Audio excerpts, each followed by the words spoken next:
કાલેન વ્રજતાલપેન ગોકુલે રામ કેશવો. રામ અને કૃષ્ણ ધીરે ધીરે મોટા થવા લાગ્યા છે. હવે ઘૂંટણિયા ભરીને ચાલે છે. છોકરાઓ ચાલતા બોલતા સાથે શીખે. જીભડો થઈ જાય મોટો, પછી આખો દિવસ બકબક એનું ચાલુ થઈ જાય.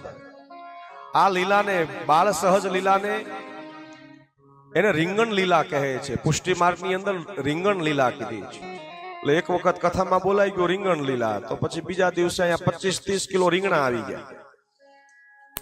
રીંગણ લીલા એટલે ભગવાન ચાલે છે. અવાજ થોડો ઓછો કરજો બાપા, શાંતિથી કરો. તો એ રીંગણ લીલા. બોલો કૃષ્ણ કનૈયા. આપણા ઠાકોરજીનું સ્વરૂપ તમે જોશો ને, હાથમાં યોગેશ્વર, હાથમાં ચક્ર છે. અને તમે મહાભારતનો સીન જોયો હશે, હાથમાં પૈડું લઈને ઊભા છે, વાસળી હાથમાં છે.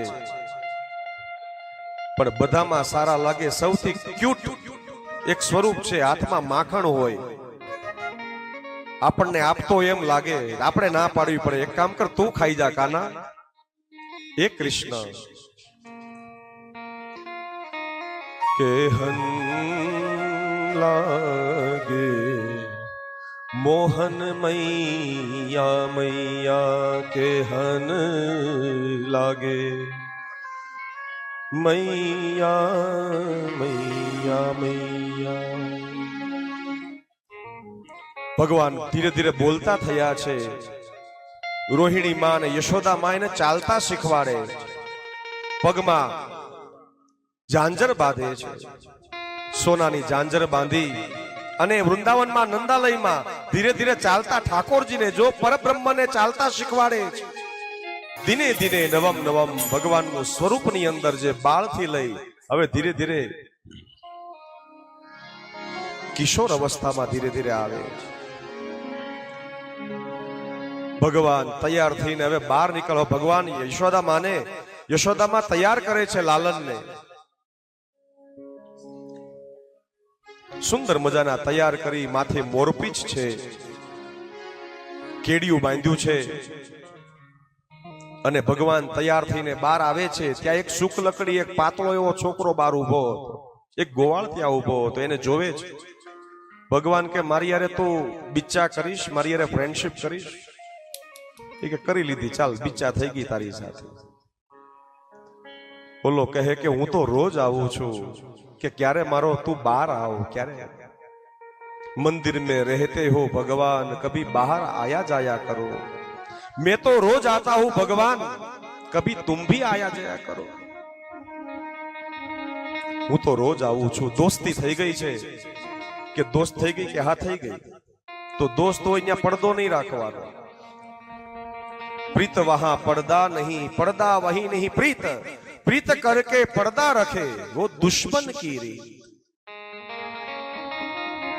તને એક વાત કહું કે બોલ ને, હવે તો આપણે મિત્ર ફ્રેન્ડશિપ થઈ ગઈ છે. હવે તો આપણે કે મને તારી જેવા ભાઈબંધો ગમતા જ નથી. એટલે હમણાં તો તે હમણાં મારી યાર ફ્રેન્ડશિપ કરીને હવે તો આવું બોલે. એમ નથી કેતો કે તું આવું સુખ લકડી જેવો છે, થોડું ખાતો હો. કે ભાઈ તારા ઘરની અંદર 9 લાખ દુજાણું, અમારે તો કર દેવાનો હોય. ખોટું લાગે તો 2 રોટલી વધારે ખાઈ લેજે ભાઈ, પણ થોડો ખાતો પીતો ગદો મદો થઈ જાય ને. કે કાના તારી જેવું નથી, અમારે તો કર દેવાનો હોય. કે કર કોને? એ કે આપણા રાજા છે મથુરાના કંસને, આપણે એને કર દેવાનો. ત્યારે કૃષ્ણ એ કેડિયું બાંધીને ઉભો રહી જાય. આજથી રાજા ગોકુળનો હું છું, આજથી કોઈ કર દેવાનું નથી. આપણા ગામનું દૂધ માખણ બહાર જવું જોઈએ નહીં. દાન માગે કાનુડો દાન, કેને કે ભાઈ મને તું આપી દે, આ મારું છે, પણ એ કર મથુરા ન પહોંચવો જોઈએ.